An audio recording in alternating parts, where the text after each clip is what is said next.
Welcome Helldivers to the SCS Night of War. I am the captain of the Super Destroyer. Today I'll be telling you about the LAS-5 SCYTHE and its abilities. This laser type weapon is unlocked in the 5th page of the Helldivers Mobilized Warbond. Being a laser beam type weapon, it doesn't have damage per bullet, but it has damage per second instead with its continuous beam. The laser specific weapons have a type of system that allows them to be fired indefinitely. Which that meaning, if you let go of the trigger before the weapon overheats, it will cool down and start back at its stable low temperature. If you overheat the weapon, the heatsink will get thrown out and it will have to be replaced. This weapon has 4 extra heatsinks available to replace. Using Siege ready to increase the reload speed and get 1 extra heatsink, while reinforced epaulettes helps with reload speed as well.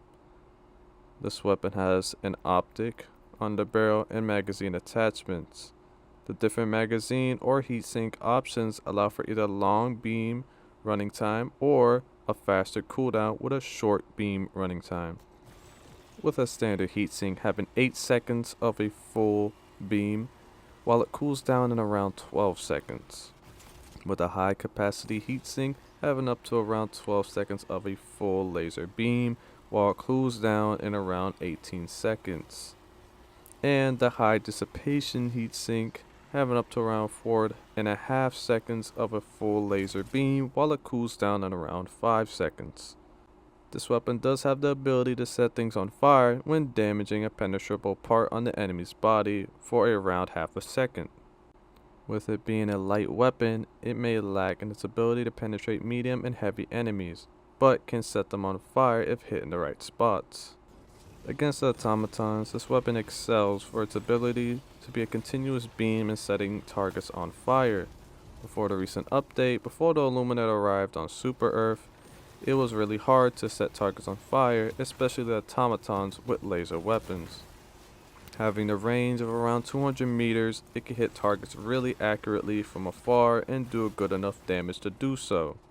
With the bonus of it having no recoil at all, you can use this weapon for far range to pick off enemies before entering a base. It could take down troops in under a second and shoot down berserkers in half of its heatsink. Unless shot in the head, then it goes down in under 1 second. It can take down devastators by shooting them in the stomach, which also sets them aflame at the same time. Now shooting the head is also very good as it takes them out in under 1 second. It can take down Striders by killing the trooper controlling it or destroying high-level Striders rockets on the side. It could damage and set a Hulk on fire if shot in its vents on its back. The Scythe is a top-tier weapon for the automatons and is for sure a weapon that cadets and veterans alike can use with ease in all difficulties.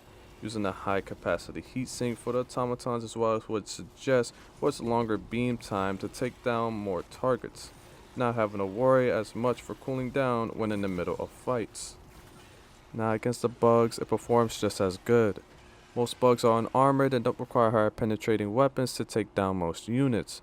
Going up against most units, this weapon can work amazingly, using the high dissipation heatsink or a standard one, which I would suggest for the quicker cooling down time and good enough beam time. Against bigger bugs, it can still set them on fire.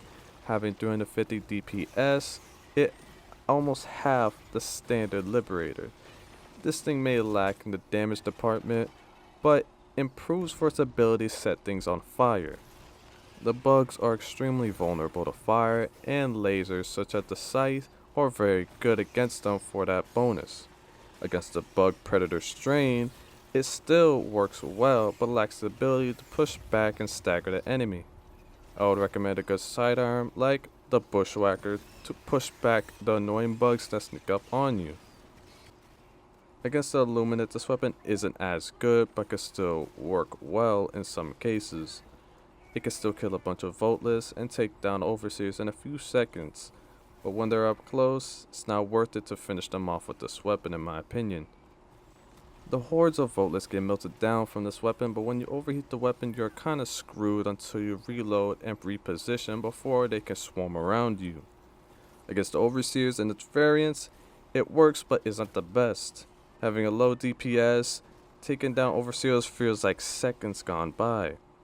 Against flesh mobs, I wouldn't try my luck going head on with them. But if you can melt the heads off, then dodge out the way to finish the job, this weapon can be really good for you if you use it in that type of way. Being a great primary overall, and being a great beginner's weapon in general, using this weapon in endgame is just as fun as it was using it for the first time. I can guarantee you that this weapon will be one you will like for a long time. Anyways, divers, I hope you liked this introduction to the scythe. If you enjoyed, please like and comment what you think about this weapon, subscribe if you would like, and check out my other videos like this one if you want. Thank you, divers, for tuning in, and I will see you on the battlefield. This is the SCS Night of War. Goodbye.